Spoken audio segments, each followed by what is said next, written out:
Driver, गाड़ी दूसरे रास्ते पर मोड़ लें। यहाँ से रैली निकलने वाली है। गाड़ी में हूँ पर खबरों से दूर नहीं, क्योंकि जानते रहना लाजमी है। तो अभी अपना फोन उठाइए और समा SMS न्यूज अलर्ट्स हासिल करने के लिए SA टाइप कीजिए और भेज दीजिए 8125 पर। समा SMS न्यूज अलर्ट्स, जानते रहना लाजमी है। कराची में गैर कानूनी असलहा पहले जराइम पेशा अफराद के पास होता था, लेकिन अब हर किसी के पास मौजूद होता है। यहाँ तक के लोगों की हिफाजत की जिम्मेदारी लेने वाली सिक्योरिटी कंपनियों ने भी ये काम शुरू कर दिया है। शहर कायद में एक ऐसी सिक्योरिटी कंपनी भी मौजूद है जो गैर तरबियत याफ्ता सिक्योरिटी गार्ड्स रखने के साथ साथ गैर कानूनी असलहा भी रखती थी। इस कंपनी में काम करने वाले सिक्योरिटी गार्ड्स की वर्दियों में मलबूस अफराद बाकायदा तरबियत याफ्ता सिक्योरिटी गार्ड्स नहीं हैं, बल्कि इनमें धोबी, मैकेनिक, इलेक्ट्रीशियन और मिस्त्री के पेशे से ताल्लुक रखने वाले अफराद हैं, जिन्हें यकायक सिक्योरिटी गार्ड बना दिया गया। शायद इसीलिए उन्हें तो असला तक चलाना नहीं आता। इनमें से एक शख्स जो है वो धोबी है, एक इलेक्ट्रीशियन है, एक मिस्त्री है और एक जो है वो किसी फैक्ट्री में मुलाजिम था जिसको बंदूक देकर खड़ा किया हुआ था और उसने कभी जिंदगी में फायर नहीं किया है। गैर कानूनी असलहा रखने और इसकी तरसील में मुलविस निजी सिक्योरिटी कंपनी के 4 गार्ड्स को पुलिस ने धर लिया, इसलिए कि सिक्योरिटी फराहम करने वाली कंपनी के पास ना तो कोई अथॉरिटी थी और ना ही असलहे का लाइसेंस, जिससे इस बात का अंदाजा लगाना मुश्किल नहीं कि शहर में काम करने वाली ऐसी ही कंपनियां और इनके गैर तरबियत याफ्ता गार्ड जराइम में भी इजाफे का सबब बनते हैं। किस तरह सिक्योरिटी गार्ड कंपनी ने हायर किया हुआ था और यही गफलतें हैं जिसकी वजह से जराइम की वारदातें जो है वो शहर में बढ़ जाती हैं और हम जिनको अपना मुहाफ़िज समझ के बड़े भारी पैसे दे के हायर करते हैं वो जो है उनमें ये कैपेबिलिटी ही नहीं होती कि वो हमें सेफ एंड सिक्योर कर सकें। हथकड़ियों में जकड़े सिक्योरिटी गार्ड्स मोहम्मद फारूक, शमीम अनवर, मोहम्मद अनवर और मोहम्मद इकबाल को बनारस और औरंगी टाउन के इलाकों से गिरफ्तार किया गया है। इस वाक़े के अलावा चकरा गोट में पुलिस बस पर हमला करने वालों में शामिल एक खतरनाक मुलजिम हुसैन बंगाली को भी गिरफ्तार कर लिया गया, जो 6 पुलिस एहलकारों को शहीद करने में मुलविस था। हुसैन अहमद उर्फ आम में हुसैन बंगाली ये इंतहाई हसास नौयत के मुकदमात में वांटेड था, जिसमें सरे फहरिस्त जो है वो चकरा गोट बस फायरिंग केस जिसमें 6 पुलिस एहलकार शहीद हुए थे, इसको भी हमने गिरफ्तार कर लिया है और इससे वेपन बरामद हो गया है। कराची में काम करने वाली सिक्योरिटी कंपनियां अपने हाथ रखे जाने वाले मुलाजमीन के कवायद से पूरी तरह वाकिफ नहीं होती, जिसकी वजह से माजी में भी डकैतियों की कई वारदातें पेश आ चुकी हैं। ताज़ा वाक़े से इस बात का अंदाज़ा लगाना मुश्किल नहीं कि सिक्योरिटी की बास प्राइवेट कंपनियों के गार्ड ही इन वारदातों की सबसे बड़ी वजह हैं। कैमरामैन कासिम रईस के साथ खुर्रम गुलजार, समा, कराची।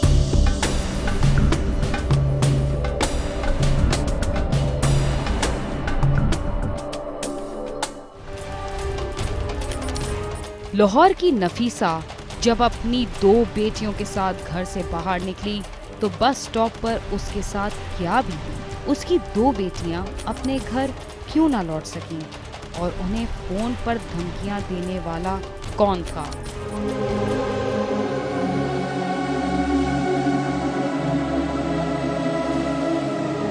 फैक्ट्री एरिया की रहायशी नफीसा के बेटे अजीम को कुछ अर्सा कब नामालूम अफराद ने फायरिंग करके हलाक कर दिया था। नफीसा इस मुकदमे की मदय्यत कर रही थी, जिसकी वजह से उसे और उसके घर वालों को नामालूम अफराद की तरफ से धमकी आमेज फोन कॉल्स मौसूल हो रही थीं। इसके बावजूद वह मामूल की जिंदगी बसर कर रही थी।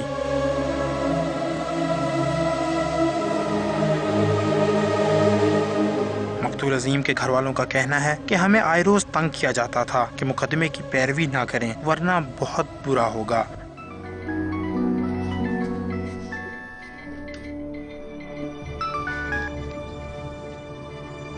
कौन? देख भाई, हर दफा तुझे बताना पड़ेगा कि कौन हूँ मैं। अब तुम क्या चाहते हो? क्यों फोन करते हो? बस तुम अजीम वाला केस वापस लो। बकवास बंद करो। पहले तो तुम लोगों ने मेरा बच्चा खत्म कर दिया, अब केस खत्म करने का कह रहे हो। और बस भाई बस भाई, मैं मशवरानी हुक्म दे रहा हूँ। तुम होते कौन हो हुक्म देने वाले? इस तरह करता हूँ तुम्हें भी मैं अजीम के पास भेज देता हूँ। मैं जानती हूँ तुम मेरे बच्चे के कातिल हो। बस तुम केस वापस ले लो, वरना तुम मेरी मौत का हुक्म जारी कर दोगे। बकवास बंद कर। लेकिन नफीसा पीछे न हटी और अपना काम जारी रखा। उनका कहना था कि इन धमकियों की इतला कई दफा पुलिस को दी गई, लेकिन उन्होंने सुनी अनसुनी कर दी।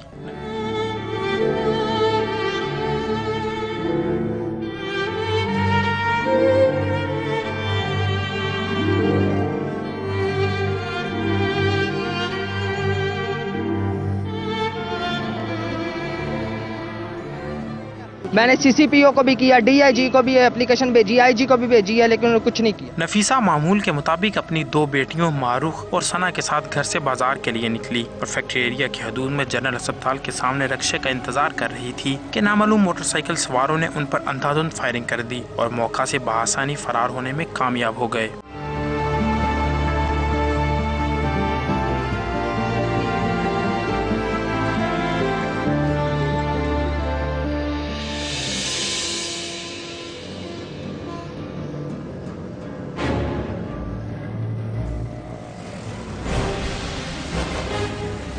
कहा था ना, अजीम का पीछा छोड़ दो, अजीम के केस का पीछा छोड़ दो।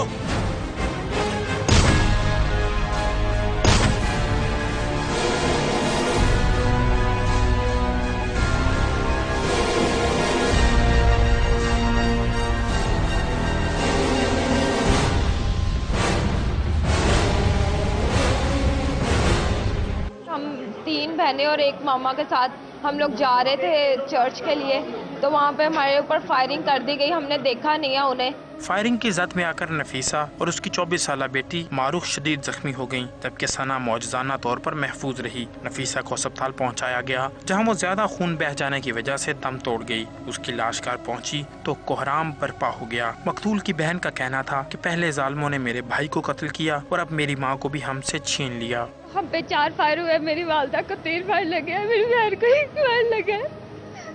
पहले भी हमारे भाई के साथ उसको भी डेथ हो गया, फिर भी पुलिस ने कुछ किया। सड़क से पुलिस जा रही है, हमने उसको बुलाया भी है, उसने सुना नहीं है हमारी बात, वो चली गई तमाशा देख के। फिर आइए कहती हो गया काम। पुलिस ने रिस्पॉन्ड प्रॉपरली किया है। जब इनको इन्फॉर्मेशन मिली है तो पुलिस ने रिस्पॉन्ड किया है, वो लेके आए हैं, हॉस्पिटल लेके आए हैं। एक जो है विक्टिम वो फौत हो गए हैं। बच्ची जो है बेटी उनकी वो ज़ख्मी है, उसको टांग पे गोली लगी है, लेकिन वो सीरियस नहीं है। मोटिव के बगैर तो मर्डर नहीं होता, मोटिव इज़ ऑलवेज़ देयर। अभी उसी मोटिव पे हम बात कर रहे थे, वो भी मुनासिब नहीं है यहाँ बताना, लेकिन इंशाल्लाह जल्दी ब्रेक थ्रू हो जाए। एक तरफ पूरी दुनिया में माँ की असमत को खराज तहसीन पेश करने का सिलसिला जारी था और दूसरी तरफ एक माँ को इंतहाई बेरहमी से कत्ल कर दिया गया, जिसे शहरियों ने इंतहाई अफसोसनाक वाक़या करार दिया है। कैमरामैन असलम हीरा के साथ गालिब अब्बास, सामा, लाहौर।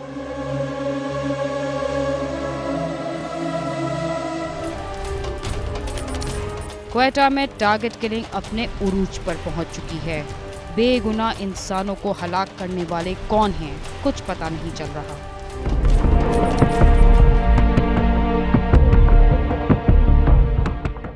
क्वेटा की सड़कों और गलियों में मौत बांटने वाले दंदनाते फिर रहे हैं, लेकिन वारदात के बाद वो अचानक गायब हो जाते हैं, जिसकी वजह से शहरियों में डर और खौफ पाया जाता है। इस शहर में मई के पहला 15 दिनों के दौरान 21 अफराद को मौत की नींद सुला दिया गया। 1 मई को रक्षा ड्राइवर मोहम्मद सिद्दीक चतोई को सरियाब के इलाके बाईपास पर फायरिंग करके कत्ल किया गया। 2 मई को किली देबा में दुकानदार शाह मोहम्मद और इनके भाई को गोलियां मारकर हलाक किया गया और इनके एक भाई को जख्मी कर दिया गया। 3 मई को कमरानी रोड पर 2 भाइयों अली अकबर और हाफिज अजीजुल्लाह को घर में घुसकर कत्ल किया गया और 4 मई को सिब्बी रोड मस्तूक दश्त में टायरों की दुकान पर फायरिंग करके मोहम्मद अली को हलाक किया गया, जबकि फैजाबाद सरियाब में एक भिखारी को मौत की वादी में पहुंचा दिया गया। 8 मई को सैटेलाइट टाउन में सुबह सवेरे CID के SP शाहनवाज खान पर गोलियों की बारिश करके इन्हें मौत की नींद सुला दिया गया और इसी रोज सरियाब के इलाके में पुलिस एहलकार को भी निशाना बनाया गया। 9 मई को सरियाब मिल के करीब हाकर और निशानी रोड पर इमाम मस्जिद को फायरिंग करके कत्ल किया गया। 10 मई को सरियाब के इलाके में नूर अहमद सोमलानी को फायरिंग करके कत्ल किया गया, जबकि कमरानी रोड लांगुआबाद में पुलिस मोबाइल पर रिमोट कंट्रोल बम से हमला किया गया, जिसमें 4 एहलकार जख्मी हुए और एक दम तोड़ गया। 11 मई को सरियाब के इलाके थाना शालकोट के सब इंस्पेक्टर जलाल शाह को इनके घर के करीब कत्ल किया गया। 12 मई को बादनी क्रास के करीब स्पेशल ब्रांच के एहलकार कादिर मेंगल को उस वक्त कत्ल किया गया जब वो घर से बच्चे के लिए दूध लेने निकले थे। 13 मई को सरियाब के इलाके किली कंबरानी में लाल मोहम्मद काकड़ फायरिंग से जाँ बाहक हो गए। सिलसिला यहीं खत्म नहीं हुआ बल्कि 14 मई को क्वेटा में आलमो चौक पर सड़क के किनारे खड़ी गाड़ी में उस वक्त धमाका हुआ जब वहां से एफसी की गाड़ियां गुजर रही थी। धमाके के नतीजे में 2 एफसी एहलकार और 2 राहगीर जाँ बाहक हो गए जबकि 10 सिक्योरिटी एहलकारों समेत 56 अफराद जख्मी हुए। इस धमाके से 2 दर्जन से ज्यादा गाड़ियों, दुकानों और इमारतों को भी शदीद नुकसान पहुंचा। पुलिस के मुताबिक बम कार में नस्ब किया गया था। 15 मई को क्वेटा के इलाके ज्वाइंट रोड पर पासपोर्ट ऑफिस के करीब नामालूम मोटरसाइकिल सवारों ने फायरिंग करके 2 सगे भाई मोहम्मद ताहिर और मोहम्मद कादिर को कत्ल करके बासानी फरार हो गए। दोनों भाई पासपोर्ट बनाने के लिए आए थे। पुरतशद्दुद वाक़यात के तसलसल की वजह से एक तरफ आवाम खौफजदा है तो दूसरी जानिब कारोबारी सरगर्मियां मफलूज होकर रह गई हैं, जिससे शहरी दोहरी अजियत का शिकार हैं। लोग अपने ऑफिस में जाते हैं, घर में खुदा हाफिज कह के आते हैं कि दोबारा हम आएँ या ना आए, इसका पता ही नहीं होता। जी हाँ, हालात की वजह से लोग नहीं निकलते हैं। कारोबार तो बिल्कुल बहुत ही कम हो गए हैं हालात की वजह से। तफरी के लिए बहुत ही कम लोग जाते हैं बाहर, ठीक है ना, क्योंकि हालात खुद आप देख रहे हैं, बम धमाके वगैरह हो रहे हैं, तकरीबकारी हो रही है। क्वेटा शहर में बिल्कुल सिक्योरिटी नाम की कोई चीज़ है ही नहीं। हम लोग जब घर से निकलते घर वाले परेशान होते, दिन में 5-10 दफ़ा फ़ोन करते कि खैरत से हो, क्योंकि क्वेटा की हालत, बलूचिस्तान की हालत अभी इसके लायक ही नहीं है कि बंदा घर से निकले। होटल मालिकान का कहना है कि जब हालात ठीक थे तो रात गए तक कारोबार चलता था, अब दिन में भी कारोबार ठप है। इस महीने तो बिल्कुल डाउन है, हालात ख़राब है। अप्रैल के मई अप्रैल में भी इसी तरह था और अभी मई है वो भी यही है। क्वेटा में जो है सर्दियों में इतना कारोबार नहीं, यही गर्मियों में ये हालात ख़राब होता है। सिर्फ कारोबार के अलावा नहीं, हमारी सेफ्टी नहीं होती है। जो हम अपने यहाँ पे डरते हैं कि अभी हमें आकर कोई मारेगा, अभी हमें आकर होटल में धमाका होएगा, रोड पे धमाका होएगा, तो इससे तो हम लोग बहुत परेशान हैं। गोलियों की गनगरज और धमाकों से खौफजदा शहरियों का हुकूमत से मुतालबा है कि अमन व अमान बहाल करने के लिए हुक्मरान ठोस इक़दाम करें। कैमरामैन जफर बलोच के साथ सैफुर रहमान, समा, क्वेटा।